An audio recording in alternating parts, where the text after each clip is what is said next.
Et si le secret le mieux gardé de la guerre venait d'exploser, non par une fuite occidentale, mais par la Russie elle-même? Un communiqué de Moscou bouleverse la planète.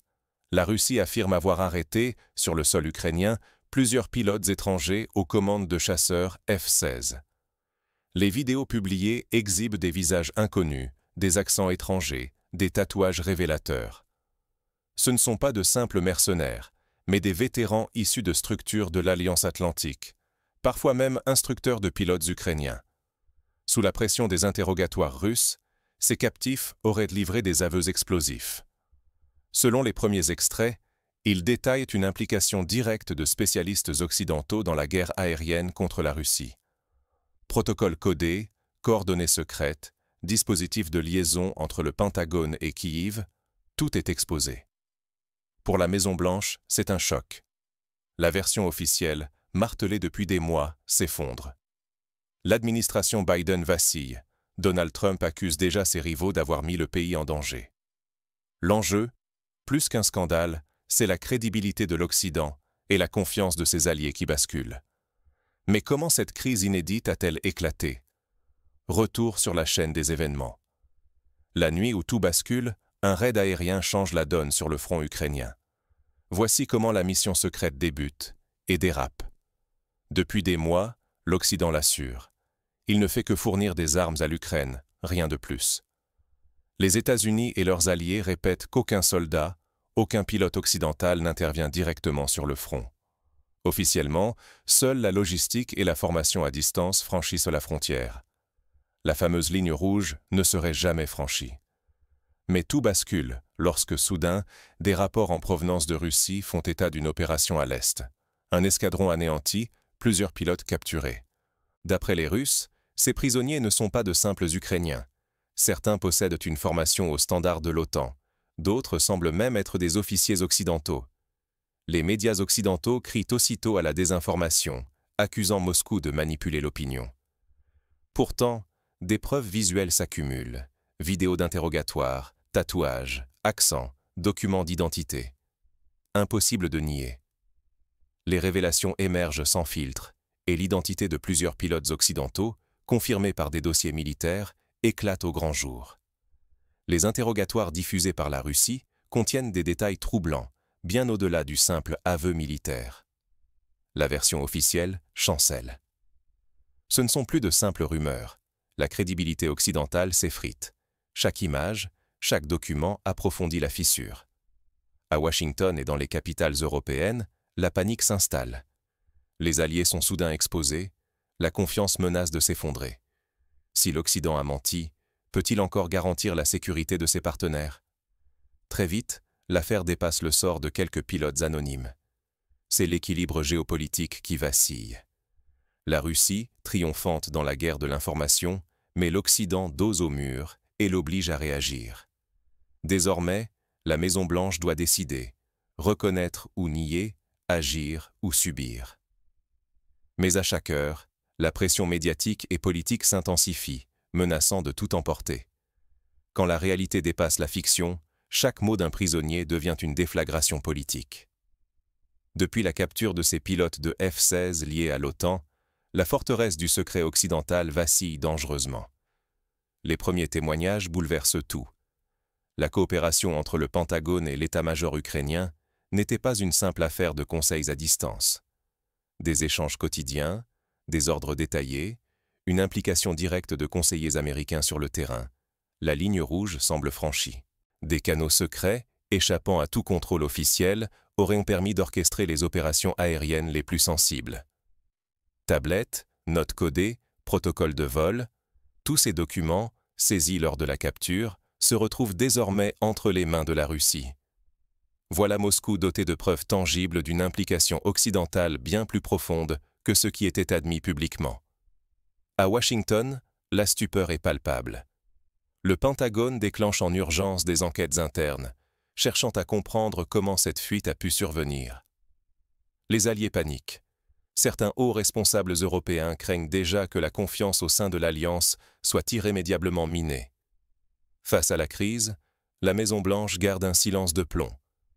Mais la menace est immense.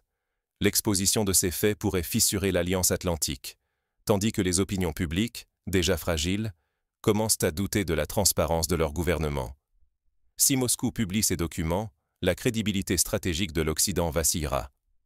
À Washington, deux camps se dressent, l'administration Biden, sous pression, et Donald Trump, prêt à exploiter les mensonges de l'État profond. La bataille pour le contrôle du récit ne fait que commencer. Mais une question cruciale s'impose. Qui, de Washington ou de Moscou, réussira à imposer sa vérité dans cette guerre de l'information? Pourtant, alors que l'orage gronde à l'ouest, une autre bataille se prépare dans l'ombre, celle des révélations contrôlées et des manipulations médiatiques orchestrées depuis Moscou. La guerre ne se joue plus seulement sur le terrain, mais dans chaque mot publié, chaque image diffusée. La crise prend une nouvelle dimension. Il ne s'agit plus d'une simple guerre, mais d'un duel pour la vérité et le contrôle du récit. À Washington, la pression monte. Donald Trump exploite l'affaire, accusant Joe Biden d'avoir trahi le peuple et saboté la sécurité nationale. Il martèle que la Maison-Blanche a menti et perdu la maîtrise de la situation. L'OTAN tente de contenir l'incendie.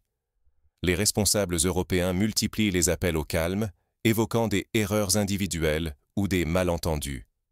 Mais chaque vidéo ou témoignage diffusé par Moscou déjoue ces efforts, forçant les médias occidentaux à sortir du silence. Dans la rue et sur les réseaux, les doutes grandissent. Qui commande vraiment? Le Congrès savait-il? Les opérations clandestines échappent-elles à tout contrôle démocratique? Cette incertitude attise la méfiance, divise la société et agite les parlements. Surtout, la Russie impose désormais son tempo médiatique. Visages, aveux, preuves, Moscou retourne la propagande contre l'Occident, fissurant la crédibilité des gouvernements alliés. Le vrai danger? Que le soutien à l'Ukraine s'effondre, que l'alliance vacille et que l'opinion réclame la fin de l'engagement militaire. L'unité occidentale vacille, sur le terrain comme à l'arrière. Au sommet de l'OTAN, une réunion d'urgence est convoquée.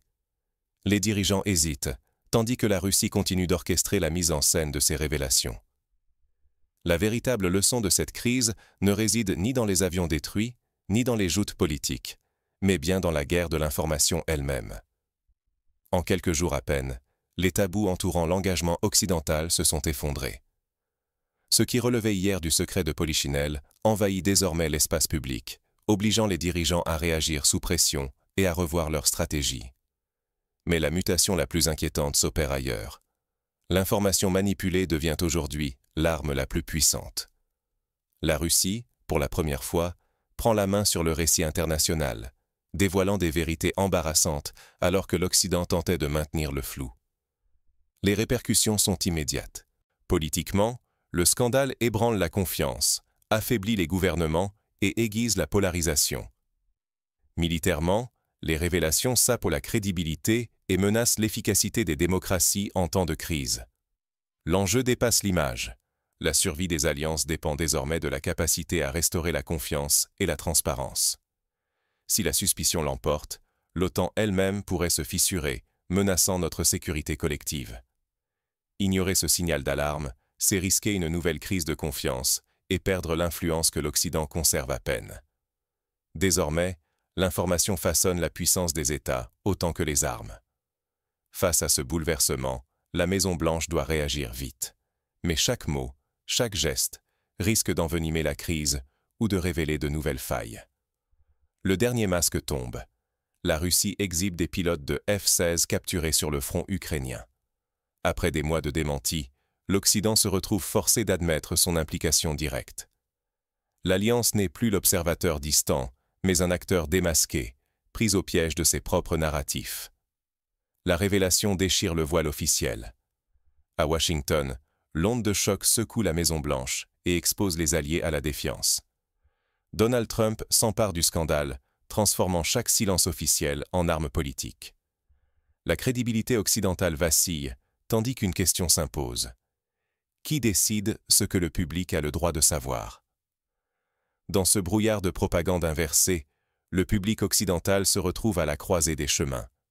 Se contenter des discours officiels ou exiger des preuves? Chercher la vérité dans la cacophonie ou céder au confort des certitudes? La passivité devient un enjeu stratégique. Car demain, la sécurité, les alliances et l'avenir de l'Europe dépendront de la vigilance ou de l'indifférence de chacun. Refuser la manipulation et questionner tout récit n'a jamais été aussi vital. L'histoire retiendra-t-elle le courage de ceux qui ont osé douter et penser par eux-mêmes?